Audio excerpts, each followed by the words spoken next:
mes chers compatriotes d'ici et de la diaspora,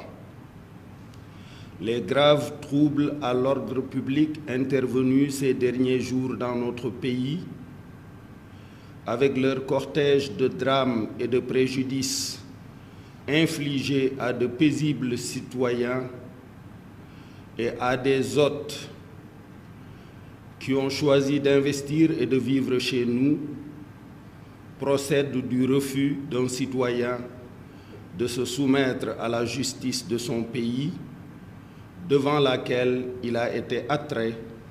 par une plainte pour viol présumé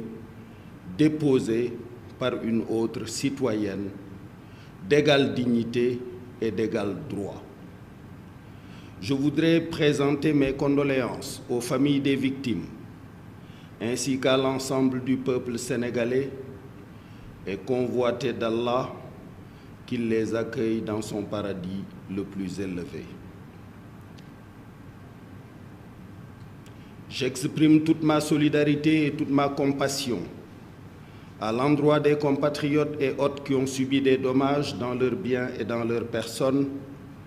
et exhorte l'État à les secourir au mieux. J'exprime toute ma fierté, toute ma reconnaissance, toutes mes félicitations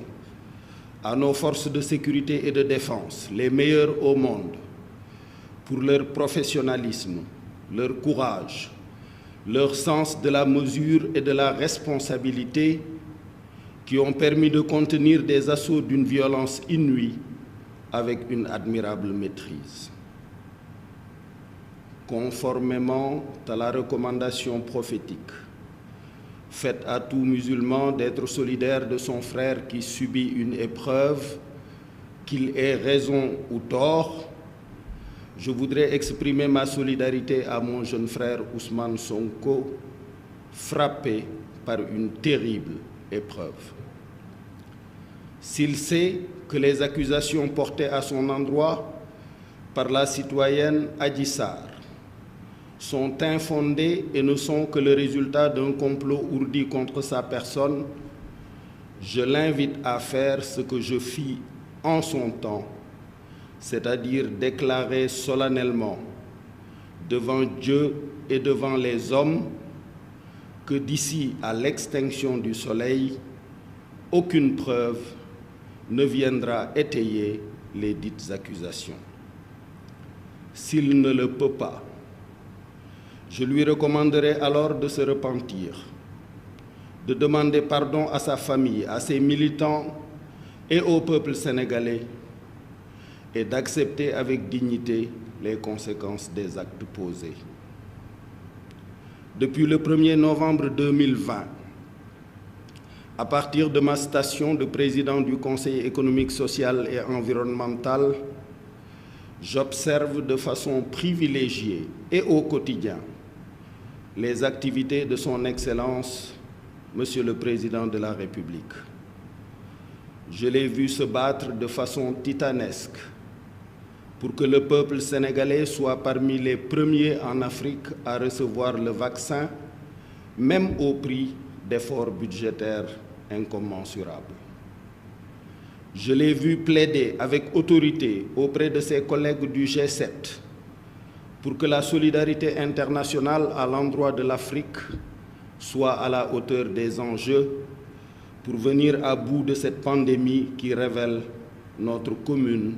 vulnérabilité humaine. Je l'ai vu insister pour que l'Afrique dispose de ressources financières conséquentes, au moyen de droits de tirage spéciaux, d'abandon de dette ou de tout autre mécanisme, afin de soulager les entreprises africaines et les investisseurs africains des terribles conséquences de la pandémie sur les fragiles économies africaines. Je l'ai vu donner des instructions pour qu'il n'y ait plus de retard dans le paiement des bourses à nos étudiants. Je l'ai vu doter nos chercheurs d'un supercalculateur qui les dispense d'aller faire leurs travaux à l'étranger. Je l'ai vu répondre avec grâce aux sollicitations de ses collègues du G5 Sahel en contribuant de façon significative à la lutte contre le terrorisme djihadiste dans notre sous-région. Je le vois quotidiennement préparer avec soin son mandat en 2022 à la tête de l'Union africaine. En conséquence de tout ceci, j'atteste, j'affirme qu'il n'a pas le temps de conduire un opposant plusieurs fois à Sweet Beauté, ni de fomenter de sordides activités qui se seraient passées dans ce salon de massage. J'invite les militantes et les militants de l'opposition, patriotes sincères, partageant avec nous l'amour du pays, de sa paix, de ses intérêts et de sa prospérité, à ne pas servir de bouclier à un quelconque gourou, à ne pas se laisser manipuler ni infiltrer par des intérêts encagoulés, nationaux comme internationaux, qui, frustrés de ne pas accéder aux ressources pétrolières et gazières du Sénégal, frustrés de ne pas voir l'État accéder à leurs demandes illégitimes, nourrissent le plan de déstabiliser notre pays. J'incite mon jeune frère Ousmane Sonko,